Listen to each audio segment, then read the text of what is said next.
Hi, I'm Randy Efron from Skylattice Property Capital. I'm a former CPA and I spent over a decade in New York City investing capital into commercial real estate on behalf of the private equity and Wall Street lending firms that I worked for. Now, I leverage that experience and those relationships to help you raise debt and equity capital for your real estate deals.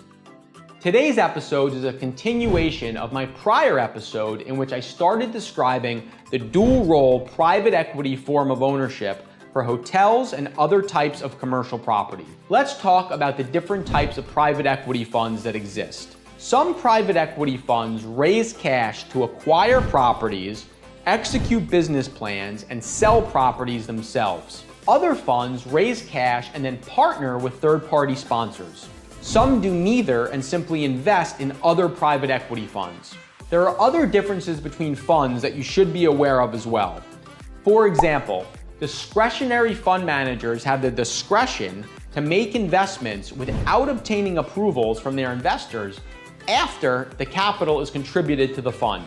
Non-discretionary fund managers have to ask their investors for approvals before investments are made. Another difference is open-ended versus close-ended funds.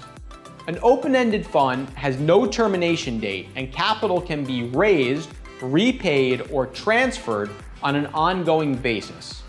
Conversely, a close-ended fund has a predetermined time period in which the capital must be invested and returned.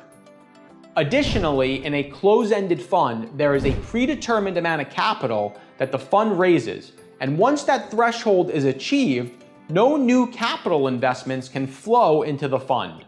Another difference is separate accounts versus commingled funds. In a separate account, there is usually only one investor. In a commingled fund, there are multiple investors. The key advantage of the dual-role private equity form of ownership, where the fund also functions as the sponsor, is that they can act quickly when investments need to be made. The reason being is that the fund is sitting on a pile of cash, whereas other bidders for the property may need to raise cash from investors before they can acquire the property. That takes time.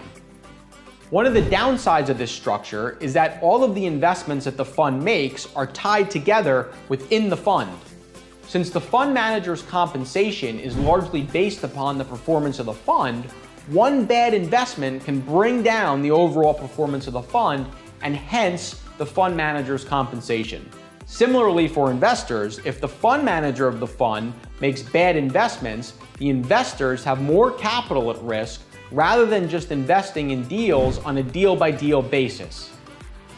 While this video is not meant to be all-encompassing, hopefully it gave you a good overview of the dual-role private equity form of ownership. In my next episode, I will discuss the form of ownership where private equity funds partner with third-party sponsors on a deal-by-deal basis. In the interim, please click like, subscribe, or follow if you would like to stay informed about new episodes, or send me an email at randy.efron@skylattice.com if you need help refinancing your loans, raising debt or equity capital for your deals, or you would simply just like to leverage your time better without incurring any overhead. Thanks, and I'll see you next time.